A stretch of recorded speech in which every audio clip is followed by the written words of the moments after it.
Each grid here is 1 kilometer. 1 kilometer each. So you can imagine how many kilometers these are. We might not be able to finish this in one day. So normally we break them.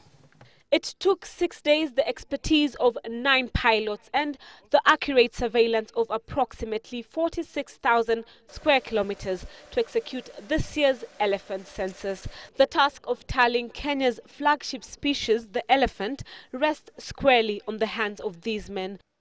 The pilots are usually accompanied by a front seat observer who records the counts and 2 rear seat observers whose role is to spot and count. If we see anything, anywhere, I shout, he shouts, he has a GPS, he presses it, mark the points, and then he records them in the data sheet. This their cue to begin monitoring and counting their allocated block for the day. You can start looking for wildlife from this side, eh? You on your side, yeah. For precision, they fly as close as they can to the elephants, even hovering. The aerial count making it all the easier for them to spot the elephants.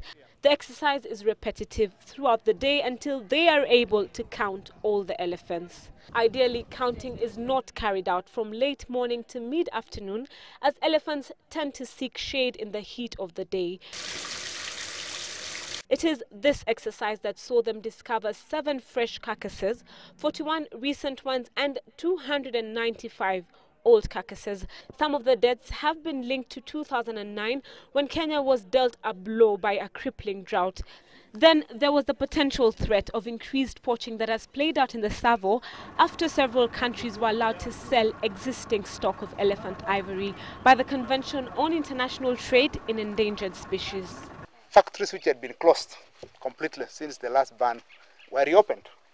And as you know, once you reopen a factory, you have triggered a demand process, which sometimes has lethal consequences. We did find fresh poacher hideouts, about 7 of them in northern Tsavo, the area around Idomba.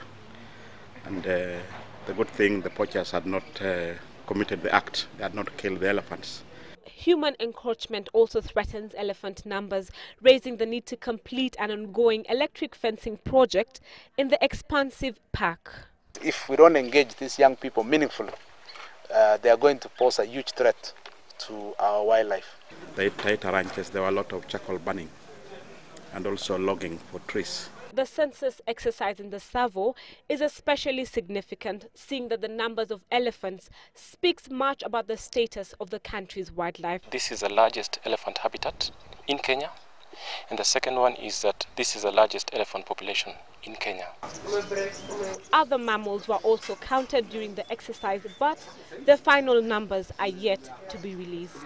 The census exercise that has just come to a close is perhaps the clearest indicator of a resolve to save the country's remaining elephant population, a move that is expected to be sustained up until the next census, where hopefully efforts that will be put in over the next 3 years to save the elephant will reflect. Sally Mbilu, Citizen TV, Tsavo.